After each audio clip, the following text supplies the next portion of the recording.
कहानी की शुरुआत में हम पॉल को देखते हैं जो इस वक्त शहर में अपना सामान इकट्ठा कर रहा था। तभी अचानक से वार्निंग सायरन बजने लगे। वो जल्दी से खाली सड़कों पर भागने लगा। जरूरत पड़ने पर छुप गया। वो हर तरफ से आ रही चीख पुकार और तोड़ फोड़ की आवाजों से बचता हुआ निकल रहा था। धीरे धीरे पूरा शहर काले धुएं से भर गया। जल्द ही पॉल एक गांव के पास अलग थलग घर में पहुंच गया। वहां उसे दो छोटे मासूम बच्चे मिले। उसने दोनों को उठाया और कहा कि सब कुछ ठीक हो जाएगा। 15 साल बीत गए और अब दोनों लड़के काफी बड़े हो चुके थे। हर दिन वो एक ही रूटीन फॉलो करते। दिन में वो सामान लेने बाहर जाते, लेकिन रात होते ही पूरी तरह से घर के अंदर छुप जाते। जैसे ही सूरज डूबने लगा, जोसेफ ने सभी खिड़की दरवाजों पर लकड़ी के फट्टे लगा दिए और अपने कुत्ते रॉको को घर के अंदर बुला लिया। पॉल बाहर इंतजार कर रहा था अपने दूसरे बेटे थॉमस के वापस आने का। उसने थॉमस को लेट आने पर बहुत डांटा। थॉमस ने बताया कि मैं पास के फार्म पे रहने वाले रोज परिवार की मदद कर रहा था।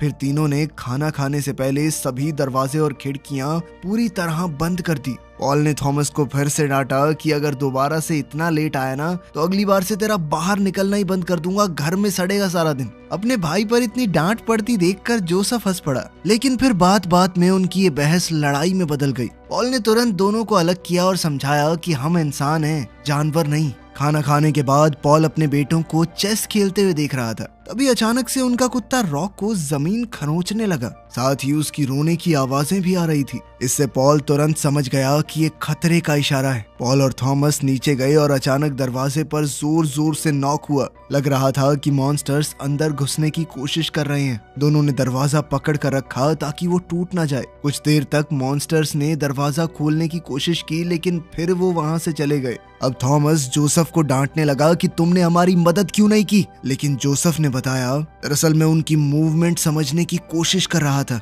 टोटल 3 हमले हुए हैं। पहला 10 सेकंड का था, दूसरा 20 सेकंड का और तीसरा सिर्फ और सिर्फ 1 सेकंड का। मेरे हिसाब से पहला सिर्फ टेस्ट था। वो देखना चाहते थे कि अंदर घुसना आसान है कि नहीं। दूसरी बारी में उन्होंने असल में जोर लगाया है और तीसरा तो बस गुस्से में वो हाथ मार के चले गए दरवाजे पर। अगली सुबह उन्होंने दरवाजा देखा और लकड़ी पर गहरे पंजों के निशान मिले। ये दरवाजा एक और रात का हमला नहीं झेल पाएगा। इसीलिए पॉल और दोनों लड़के लकड़ी ढूंढने के लिए बाहर गए। उन्हें जो भी सामान मिला वो घर ले आए। थॉमस इस वक्त लकड़ी काट रहा था और पॉल जोसेफ को देखने गया जो इस वक्त वर्कशॉप में कुछ बना रहा था। काफी पूछने के बाद जोसेफ ने बताया कि मैं एक गाड़ी बनाने की कोशिश कर रहा हूँ। मुझे इस तरह बंद और डरा डरा महसूस करना पसंद नहीं है। लेकिन उसकी गाड़ी चल नहीं रही थी। लेकिन ये सब देखकर पॉल बहुत इम्प्रेस हुआ। उसने गाड़ी को ध्यान से देखा और थोड़े बदलाव किए, जिसके बाद गाड़ी आखिरकार स्टार्ट हो ही गई। खुशी के मारे पॉल लड़कों को ड्राइव पर ले गया और उन्हें गाड़ी चलाना सिखाया। लगभग 1 घंटे बाद वो लोग घर वापस आए। पॉल ने देखा कि खिड़कियां अभी भी काफी कमजोर हैं, इसीलिए उसने लड़कों को नदी के पास सामान लेने भेज दिया। इससे थॉमस गुस्सा हो गया क्योंकि आज पहले बात हो गई थी कि वो पड़ोसियों के फार्म पर जाएगा। लेकिन पॉल ने कहा कि ये काम ज्यादा जरूरी है। अब दोनों भाई गाड़ी में निकल गए। थॉमस ने जोसेफ से कहा कि ये काम तू अकेला भी कर सकता था, लेकिन पॉल ने मुझे सिर्फ इसलिए भेजा है क्योंकि तू नाकारा है, कुछ कर नहीं पाता अकेले। इस पर जोसेफ ने कहा कि मुझे किसी के सुपरविजन की जरूरत नहीं है, मैं खुद कर लूंगा, तो जाना है जा। इस तरह दोनों में दोबारा से झगड़ा हो गया। जब कार उनके पड़ोसियों के फार्म के पास से गुजरी, थॉमस उतर गया और जोसेफ से कहा कि वापस आते वक्त मुझे पिक कर लियो। घर पर पॉल ने दरवाजे को और मजबूत कर दिया और फिर वो अकेला ही झरने के पास स्मोक करने गया। तब उसने पत्थरों में एक अंधेरा और डरावना छेद सा देखा। उसी वक्त जोसेफ नदी के पास गया। उसने खुद को गाड़ी से बांध लिया और फिर एक पुरानी बोट में नीचे गया सामान ढूंढने के लिए। एक कैबिनेट के अंदर उसे एक लड़की की फोटो दिखी जिसने ज्यादा कपड़े नहीं पहने हुए थे। ये देखकर वो थोड़ी देर के लिए पूरी तरह हिल गया। बेचारे ने आज तक ढंग से लड़की नहीं देखी थी, इस हालत में देखना तो बहुत अलग बात है। फिर जब वो और चीजें ढूंढ रहा था तो एक कचरे के ढेर से छोटे छोटे कीड़े बाहर आ गए। वो उसके आसपास उड़ते हुए उसकी स्किन पर बैठने की कोशिश करने लगे। ये सब देखकर जोसेफ तुरंत वहां से भाग निकला। अपने पड़ोसियों के फार्म पर थॉमस परिवार की मदद कर रहा था, लेकिन जल्दी ही पता चला कि वहां जाने की असली वजह तो शार्लेट है, जो वहां के मालिक की बेटी है। वो दोनों एक दूसरे को पसंद करते थे। जल्द ही वो फार्म के आसपास घूमने लगे। शार्लेट ने थॉमस को एक रस्सी दिखाई जो पेड़ से बंधी हुई है। उसने बताया कि बचपन में मुझे सिर्फ तब बाहर खेलने दिया जाता था जब मैं इस पेड़ से बंधी हुई होती थी। इस तरह वो एक सीमित दायरे में दौड़ सकती थी। फिर दोनों आपस में बात करने लगे कि आखिर पिछली दुनिया खत्म कैसे हुई होगी, इंसानों का राज कैसे खत्म हुआ होगा। जब थॉमस के जाने का वक्त हुआ तो शार्लेट बहुत जोर से उससे लिपट गई, लेकिन सूरज डूब रहा है तो जाना तो होगा।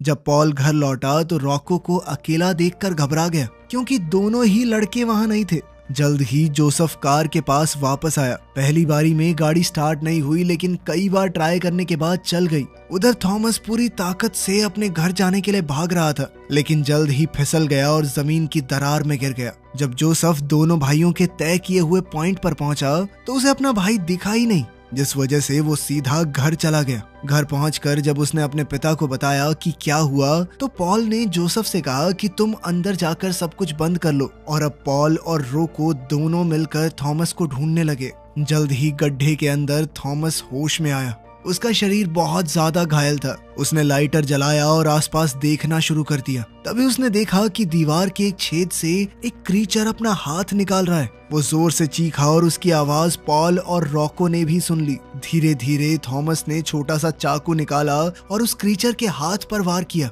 जिसके बाद क्रीचर अपना हाथ वापस खींचकर वहां से चला गया। लेकिन जैसे ही थॉमस पीछे हटा, ऊपर से एक दूसरा क्रीचर आया और उसका चेहरा पकड़ लिया। इससे थॉमस को सांस लेने में दिक्कत होने लगी। बेहोश होने से पहले ही पॉल आ गया। उसने क्रीचर को खींचकर अलग किया और तुरंत मार दिया। ये पता करने के बाद कि थॉमस ठीक है, पॉल और रॉको को एक सुरंग मिली जो सीधा नदी के किनारे तक जा रही थी। अंधेरा होने की वजह से जंगल से भागना खतरनाक है, इसीलिए उन्होंने फैसला किया कि सुबह तक गड्ढे में ही रहेंगे और एंट्रेंस को पूरी तरह बंद कर देंगे। उन्होंने क्रीचर्स की आवाज सुनी जो गड्ढे के अंदर आने की कोशिश कर रहे थे, इसीलिए उन्होंने आग तैयार की। तभी अचानक से जमीन हिलने लगी। वो क्रीचर्स जमीन के नीचे चल रहे थे और उन्होंने बाहर निकलने की जगह पर मिट्टी डालकर रास्ता बंद कर दिया। रॉको लगातार भौंक रहा था और जमीन का हिलना रुक नहीं रहा। पॉल ने अपने बेटे और कुत्ते को पीछे हटने को कहा और खुद आग को उस छेद में डाल दिया जो जमीन में खुल रहा है।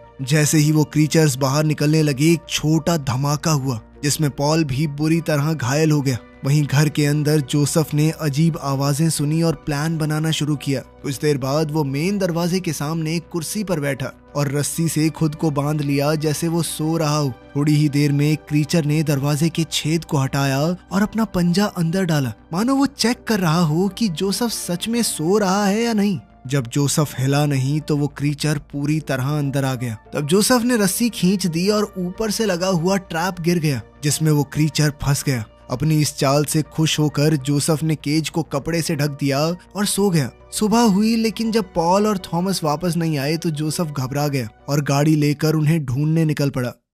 उस वक्त थॉमस ने गिरी हुई मिट्टी हटाकर रास्ता खोला और अपने जख्मी पिता को बाहर खींचने लगा। रॉको भी बाहर आया और गाड़ी की आवाज सुनकर जोसेफ तक पहुंच गया और उसे जल्दी से अपने भाई और पिता तक ले गया। जल्द ही दोनों भाई मिले और पॉल को गाड़ी में बैठाकर घर ले गए। बड़े ध्यान से उन्होंने पॉल को बेड पर लेटा दिया। बात करते वक्त थॉमस ने ट्रैप देखा और कपड़ा हटा दिया। कपड़ा हटते ही वो क्रीचर पागल सा हो गया। जोसेफ ने तुरंत कपड़ा वापस डाल दिया और कहा कि रोशनी से इस क्रीचर को दर्द होता है। वो पॉल के जख्मों का इलाज करने लगे। जोसेफ ने बताया कि पिछली रात ये क्रीचर सिर्फ 8 सेकंड में अंदर आ गया था, जो कि अब तक का सबसे तेज टाइम है। उसे लग रहा था कि एक दूसरा क्रीचर भी आया और चला गया। उनका बर्ताव बहुत तेज बदल रहा था और अब जोसेफ को लगने लगा कि कुछ तो गड़बड़ है। इस पर थॉमस ने कहा कि ये क्रीचर्स समझदार हैं। कल हमने गड्ढे में कई क्रीचर्स मारे थे, शायद वो बदला लेने आए हों। लेकिन जोसेफ कहने लगा कि हमने मत बोल, पापा ने मारे होंगे।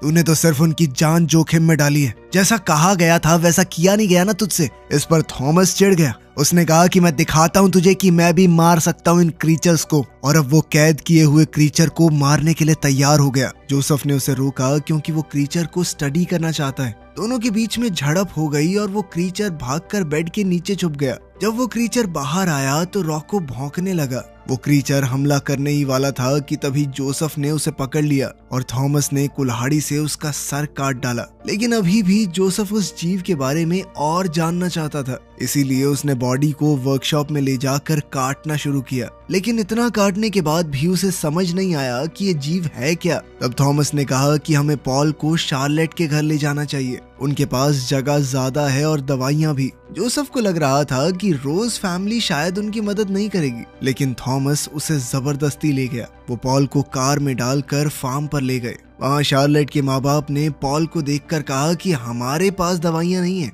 और इनका ध्यान शायद तुम्हें अपने ही घर पर रखना चाहिए। शार्लेट ने कहा भी कि हमें इनकी मदद करनी चाहिए, आप क्या कर रहे हैं, लेकिन किसी ने उसकी बात नहीं सुनी। उसके माँ बाप ने सिर्फ इतना कहा कि अगर थॉमस चाहे तो यहाँ रुक सकता है। इस तरह उनके घर पर पॉल और जोसेफ के लिए ज्यादा चीजें बच जाएंगी। ये सुनकर जोसेफ गुस्से में चला गया। जब थॉमस पीछे पीछे उसे समझाने गया तो दोनों भाई लड़ पड़े। जोसेफ ने थॉमस से कहा कि तेरी हरकतों की वजह से आज पापा का ये हाल है, मरने वाले हैं वो, अगर चुपचाप मेरे साथ चल पड़ता कोई दिक्कत हो जाती। ये सुनकर थॉमस बहुत गुस्से में आ गया। उसने जोसेफ को जमीन पर गिरा लिया और उसकी गर्दन दबाने लगा, लेकिन जैसे ही उसे एहसास हुआ कि वो अपने भाई का दम घोट रहा है तो वो रुक गया। इसके बाद जोसेफ चुपचाप गाड़ी में बैठा और अपने बेहोश पिता के साथ चला गया और वहीं थॉमस फार्म पर ही रुक गया। बाद में शार्लेट ने थॉमस को बढ़िया खाना खिलाया और उसे अपनी कुछ चीजें दिखाई जो थॉमस ने पहले कभी नहीं देखी थी। दोनों ने साथ में अच्छा वक्त बिताया और फिर पास आकर एक दूसरे को चूम लिया।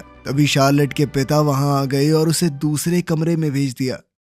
घर वापस जाते वक्त जोसेफ ने देखा कि भेड़ें डर के मारे भाग रही हैं और जमीन पर मिट्टी के ढेर बने हुए हैं। इसका मतलब साफ है कि वो क्रीचर्स जमीन के नीचे से आ रहे हैं। जब वो घर पहुंचा उसने दीवार के पास एक मिट्टी का रास्ता देखा। ये देखकर वो थोड़ा डर गया कि मॉन्स्टर्स उसके घर के नीचे भी हो सकते हैं। अपने पिता का थोड़ा ख्याल रखने के बाद जोसेफ वर्कशॉप में गया और एक नए प्लान के हिसाब से चीजें इकट्ठी करने लगा। उसने सारी खिड़कियां बंद करनी शुरू कर दी। घर के अंदर चलते हुए वो अचानक से कारपेट पर पैर रखते ही गिर गया। उस कारपेट के नीचे एक बहुत बड़ा छेद था। अब जाकर उसे समझ आया कि मॉन्स्टर्स उसके घर के अंदर पहले ही आ चुके हैं। वहीं दूसरी ओर उनके पड़ोसियों के फार्म पर शार्लेट ने थॉमस को किचन में चीजें ढूंढते हुए देखा। थॉमस अपने पिता को लेकर बहुत परेशान था, इसीलिए वो यहाँ से दवाइयाँ लेकर वापस जाना चाहता था। शार्लेट ने उसे दवाई ढूंढकर दे ही दी।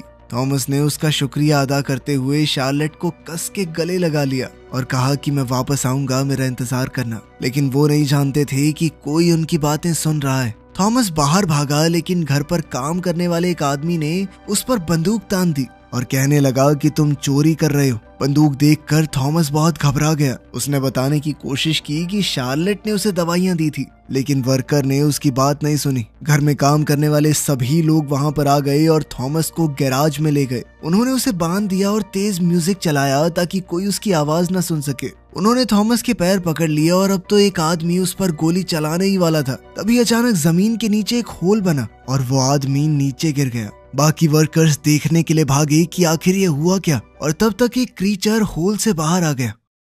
फार्म पर शार्लेट के माँ बाप अजीब आवाजें सुनकर जाग गए। उसके पिता एक मोमबत्ती लेकर देखने गए। तभी अचानक एक क्रीचर कमरे में आया और उस पर हमला बोल दिया। उसकी कैंडल नीचे गिर गई, जिससे घर में आग लग गई। वो मॉन्स्टर कभी शार्लेट की माँ कभी उसके बाप पर कूद कूद कर वार कर रहा था। शार्लेट के पिता ने हिम्मत करके क्रीचर को पीछे खींचा और माँ जल्दी से अपनी बेटी को ढूंढने भागी, लेकिन मॉन्स्टर ने उसे भी पकड़ लिया और फिर शार्लेट की माँ के ऊपर उल्टी कर दी। जिसके बाद तो उसने बुरी तरह हमले करने शुरू कर दिए। शार्लेट ने अपने कमरे से कुछ आवाजें सुनी, लेकिन तब तक उसके माँ बाप को मार दिया गया था। जब सब कुछ शांत हो गया तो शार्लेट बाहर आई। जमीन पर खून के निशान देखकर वो बहुत ज्यादा डर गई। उन निशानों का पीछा करते हुए वो बाथरूम तक पहुंची, जहां वो क्रीचर उसके माँ के शरीर को अपनी पीठ पर उठाए हुए था। गैराज में बहुत से लोग क्रीचर से लड़ने की कोशिश कर रहे थे, लेकिन वो जीत नहीं पा रहे। एक एक करके वो सभी मारे गए। जो भागने में कामयाब हो गए उनका भी पीछा किया गया।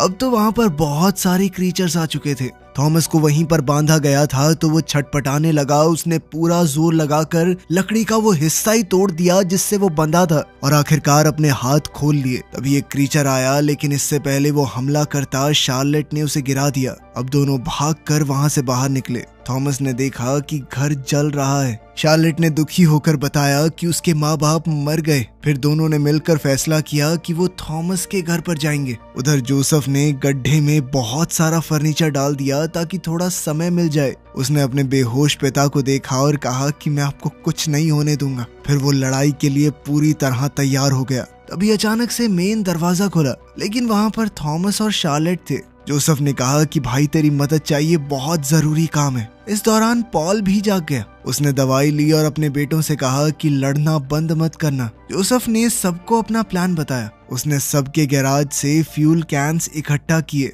रॉ को भौंकता रहा ताकि खतरे का पता चल जाए। वो एक पुराने फ्रीजर को भी धक्का देकर घर के अंदर ले आए। थॉमस और शार्लेट ने बाकी खिड़कियां बंद कर दी। जोसेफ ने फर्नीचर का एक बड़ा ढेर बनाया और उस पर सारा फ्यूल डाल दिया। उसके ऊपर बम रखे और अपने पिता की जलती हुई सिगरेट भी रख दी। अचानक से उस होल को कवर करने वाला पूरा ढेर हिलने लगा। साथ ही एक क्रीचर चिमनी के रास्ते से उस कमरे में आ गया जहां पर पॉल था। एक और मॉन्स्टर होल से निकला। जब वो दरवाजे से गुजरा, थॉमस ने उसे पीछे से चाकू मारा। क्रीचर ने पलटकर हमला किया, लेकिन थॉमस ने फिर से चाकू उठाया और उसके सर पर मारा। इस बार वो क्रीचर सच में मर गया। तीसरा क्रीचर शार्लेट के पास गया, लेकिन उसने बंदूक से हमला करके उसे गिरा दिया। वो मिलकर फ्रीजर को धक्का देने लगे। तभी अचानक पीछे का दरवाजा खुला और पॉल वहां पर पहले से खड़ा था, पूरी तरह खून से भरा हुआ। उसने चिमनी से आ रहे मॉन्स्टर को मार दिया था। पॉल ने शार्लेट की पिस्टल ली और जमीन पर कई बार फायर किए।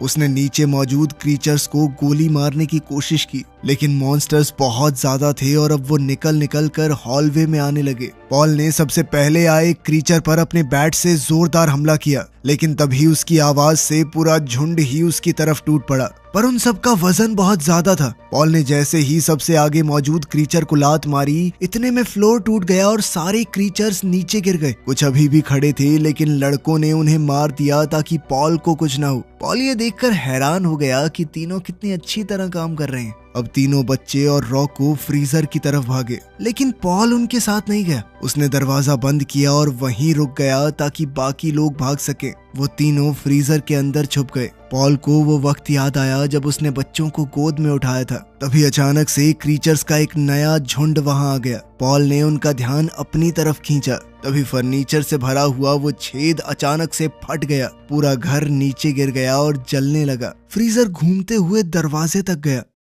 जब फ्रीजर आखिरकार रुक गया तो लड़के बाहर निकले और घर के बचे हुए टुकड़ों में पॉल को ढूंढने लगे। तभी अचानक से एक क्रीचर बाहर आया। उससे बचने के लिए सब लोग गाड़ी की तरफ भागे और मौका मिलते ही वहां से चल पड़े। लेकिन अब उन सभी जलते हुए क्रीचर्स ने एक साथ मिलकर एक टायर की शेप ले ली थी। शार्लेट ने कई बार गोली चलाई, लेकिन कोई फायदा नहीं हुआ। पर फिर आखिर में जब वो क्रीचर्स बहुत करीब आ गए तो शार्लेट ने अपनी राइफल उल्टी पकड़कर जोर से मारी, जिससे वो गोला टूट गया और सभी क्रीचर्स जमीन पर गिर पड़े। कुछ मील दूर जाकर उन्होंने गाड़ी रोकी। सबने आसमान की तरफ देखा, सितारे चमक रहे थे। ये पहली बार है कि उन्होंने रात का आसमान इतनी शांति से देखा, क्योंकि पहले तो वो हमेशा रात में घर के अंदर ही रहते थे। खैर, अगली सुबह वो लोग घर की लोकेशन पर पहुंचे। उन्होंने फैसला किया कि वो यहाँ दोबारा घर तो नहीं बनाएंगे। उन्हें वहाँ जो भी काम की चीजें मिली वो ले ली। फिर उन्होंने अपने परिवार वालों को दफनाया और आखिरी अलविदा कहा। इसके बाद वो तीनों और रॉ को गाड़ी में बैठकर निकल गए,